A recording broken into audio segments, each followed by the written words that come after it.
Yo, welcome back to the channel. So in the first episode we covered the passive income streams that are movable on wheels, the first 10. There's another 10 here, movable on wheels passive income streams that you could look into. So the first one is, if you're into horses and that, and you own horses, you're probably going to have a horse box. You can rent horse boxes out even for just moving furniture and stuff like that. People will rent them for that, or people will rent them to take the horse to horse shows, things like that off you. So that's a possibility, but it's mainly if you're interested in the horse community. If you're part of the horse community and you're into that sort of thing, I'd consider that, especially if you got one lying around in the stables. Next up, wedding car hire. This is possible. You buy a old white Rolls Royce or an old Rolls Royce, paint it white, and you can rent it out as a wedding car. You can either do it as a side hustle instead of a passive income and drive it yourself on Sundays, doing the odd wedding hire each week. You know, you can make good money off it. There's profit to be made in it, especially if you can buy a decent old Rolls or Bentley or something like that. So that's something to look into. Or if you want to do it passively, just get a driver who works for you, and when you get a job called in, your driver goes out and deals with it, and you just take the phone calls, and it's semi-passive, you know, fairly passive then. Also funeral cars as well, or even if you got horses, a horse and carriage for funerals and stuff like that. Big dollar, you make big money on that. And just get a driver who drives a funeral car. Depends where you live. I mean, obviously, if you're in a big city, nobody wants to just hire one funeral car. But if you're in somewhere like Africa or somewhere like that, where I live, having one funeral car would be an advantage. You could rent it out, and people would pay you. You'd make profit from it. So it depends where you live, obviously, with that. If you got a car and you don't use it all the time, you can rent it out on Getaround or Facebook Marketplace, somewhere like that. So that's a good one for number 13 of the list of 20.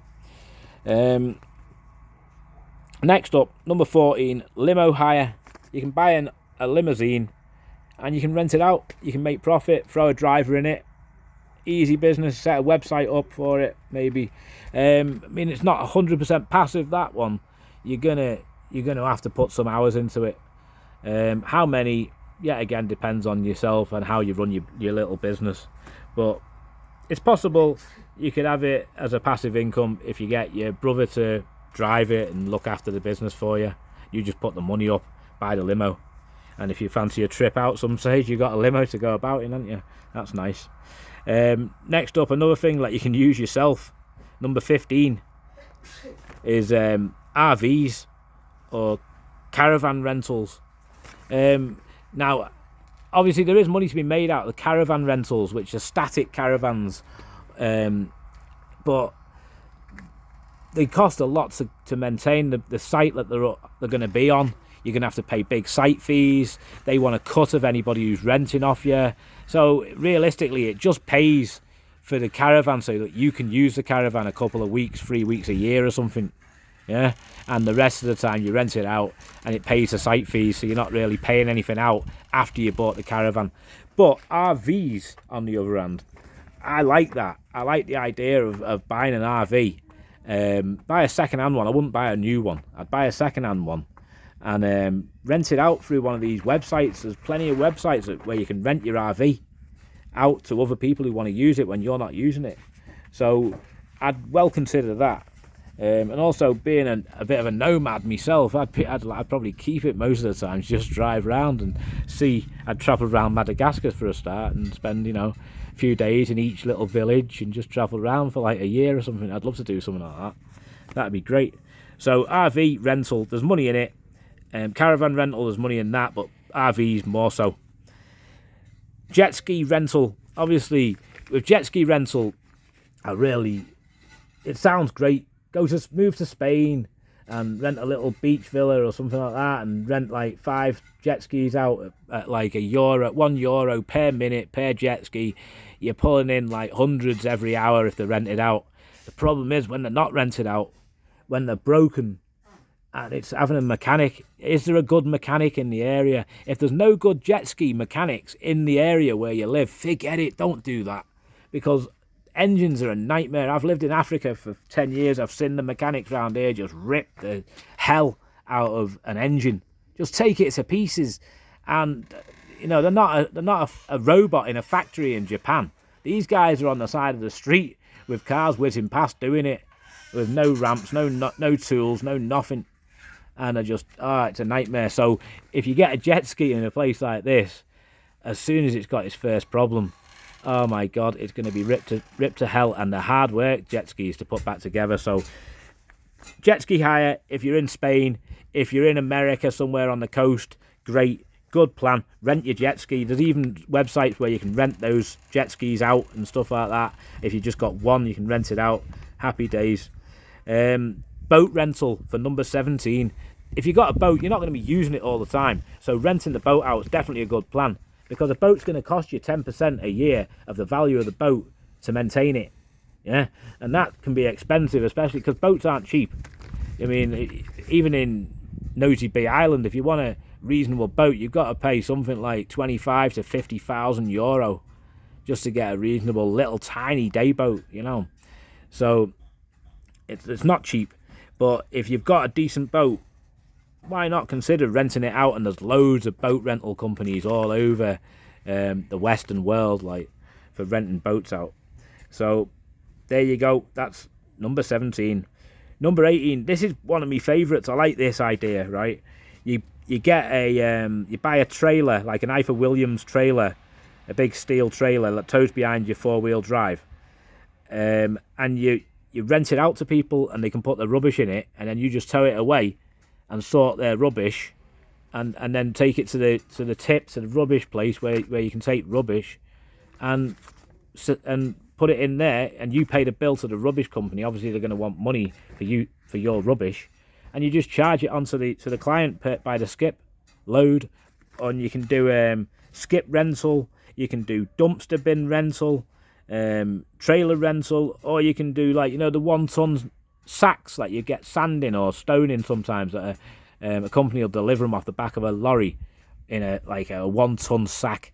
Those sacks there, you get those sacks made up, and then you can dump them at people's houses, and they just put their rubbish in them, and when it's full, you go there with your little grab lorry where you can fit like 4-ton sacks on the back of it, just a little truck with some device where you can pick them up, and then you take it back to your yard. You can go through it. Any metal, you're weighing that in for money. Any wood, you can sell that for firewood. Any plastics, you compact it all, and then take it to the local rubbish tip every now and again. You might have to have a license and check the licensing, but it's a good quality business to do that. And although it can be active, it can be as active as you want, or you can just employ a driver who drives around in the 4-wheel drive, dropping these ton sacks off, or dropping the trailer off for the morning, picking it up in the afternoon and dumping it at the tip at the rubbish dump. Happy days. It's up to you how passive you take that one and how active you take it. Number 19, push bikes rental. Great little business, but you need to be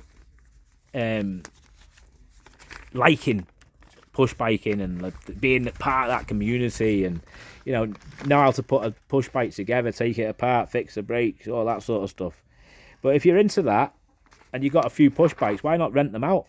You can rent, even if you just got one in your garage, you can rent it out through websites. There's websites where you can rent your push bike out. Yeah.